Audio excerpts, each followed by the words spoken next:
জনগণই দেশের মালিক, এই সত্যকে প্রতিষ্ঠিত করতে চাইলে দ্রুত একটি সুষ্ঠু নির্বাচন দরকার বলে মন্তব্য করেছেন বিএনপির ভারপ্রাপ্ত চেয়ারম্যান তারেক রহমান।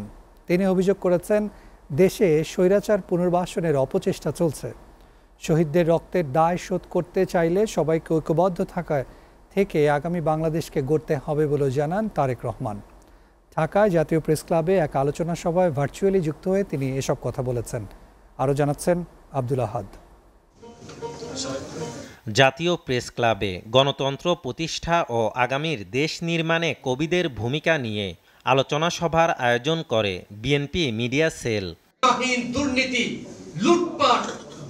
গত 17 বছরে স্বাধীনভাবে লিখতে পারেনি জানিয়ে কবিরা তাদের লিখার স্বাধীনতা চান এবং 11 দফা দাবি তুলে ধরেন তারেক রহমানের কাছে।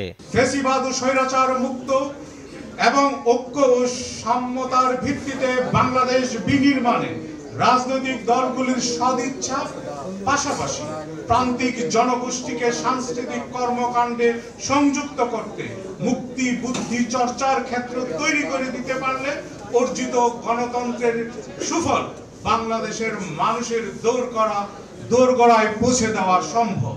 বিশেষ অতিথির বক্তব্যে বিএনপির স্থায়ী কমিটির সদস্য সালাউদ্দিন আহমেদ বলেন, শেখ হাসিনার শাসনামল ছিল অগ্নিগিরির মতো, যা 5 আগস্ট নিভে গেছে।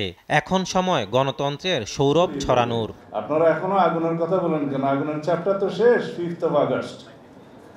এখন আপনারা বয়ান দিবেন ফুলের সৌরভ, গণতন্ত্রের সৌরভ, মানুষের অধিকারের সৌরভ যেন আমরা সারা দেশে ছড়িয়ে দিতে পারি।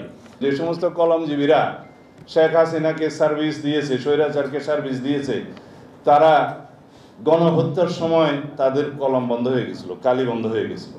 প্রধান অতিথি হিসেবে ভার্চুয়ালি যুক্ত হয়ে বিএনপির ভারপ্রাপ্ত চেয়ারম্যান তারেক রহমান বলেন, গণতন্ত্র মৌলিক অধিকার ও জবাবদিহিতামূলক রাষ্ট্র প্রতিষ্ঠার জন্য নির্বাচনের কোনো বিকল্প নেই। এদেশের মালিকানার একমাত্র দাবিদার এই দেশের সকল নাগরিক। এই সত্যটাকে যদি আমরা প্রতিষ্ঠিত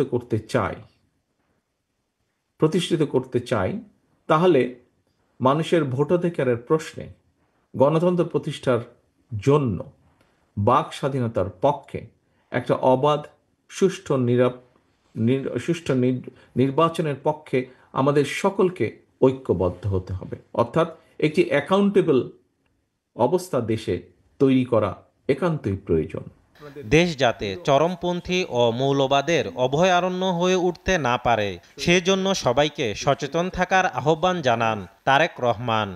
কিছুদিন আগে বিতাড়িত করেছে সেই স্বৈরাচারের পুনর্জাগরণ প্রতিহত করতে আমরা প্রতিজ্ঞাবদ্ধ আপনাদেরই মতন, যে এই দেশকে কোনো চরমপন্থা বা মৌলবাদের অভয়ারণ্য যেন কোনোদিন পরিণত হতে না পারে, সেটিও কিন্তু আমাদের প্রত্যাশা, সেটিও আমাদের লক্ষ্য। আব্দুল আহাদ, এসটিভি, ঢাকা।